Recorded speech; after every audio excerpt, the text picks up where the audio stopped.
Good morning, everyone, and welcome to Tuesday morning. It's Stephen Whiteside here from the uptrend.com. In the pre-market this morning, things are awfully quiet out there. Stock index futures, commodities flat. We've got a little selling in Bitcoin this morning, but not enough to give us a sell signal.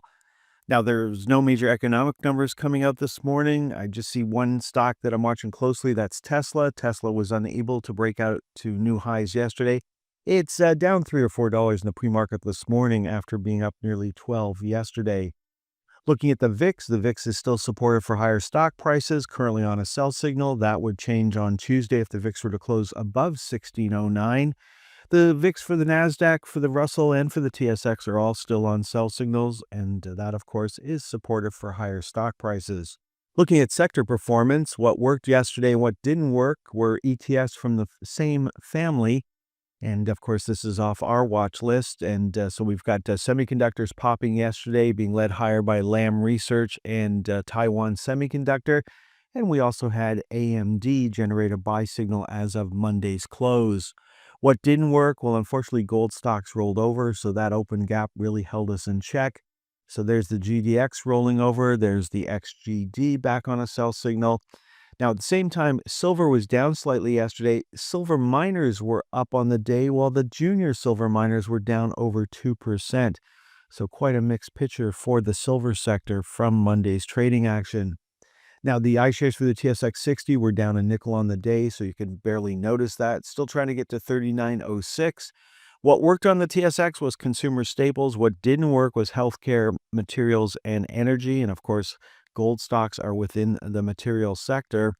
So for the healthcare sector, it was Bosch that rolled over yesterday, down over 8% on the day. So not a pretty day for Bosch, but it held the recent low. So there is a little bit of hope there. Then looking at the energy sector, it was down on the day, didn't make a new low, so no change in trend, of course. And then looking at Shopify, Shopify was down on the day. It's still on a buy signal, still closing above the upper channel line. Things would change on Tuesday if Shopify were to close below $150.85. Now, what worked in consumer staples was Saputo, and of course, this stock has been broken for quite a while. See the big skid mark across the bottom of the screen. That should be your first clue. Obviously, it's been very oversold. The pros are starting to come back to take control.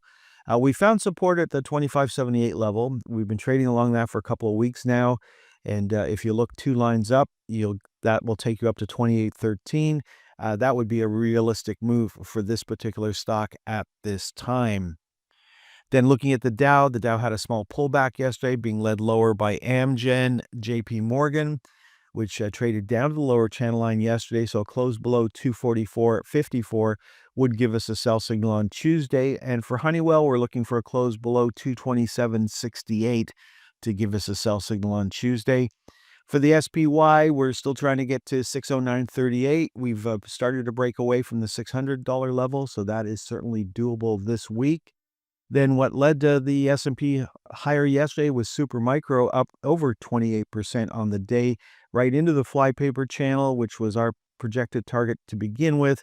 And then, of course, we still have an open gap to deal with at 46.75. And if we can take that out, then $50 certainly comes into play. But we did reach the flypaper channel, and if you need another reason to take some money off the table, that would be a reason.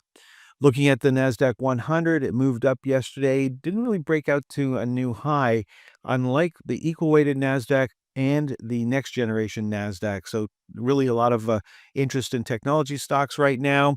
Microsoft had a nice big up day, filled the open gap. We saw Amazon move higher and Apple break out to a new high yesterday. It's still stuck to the 237.50 level, but 243.75 and 250 are certainly in focus. Looking at Bitcoin, Bitcoin pulled back a bit yesterday. It's down in the pre-market this morning.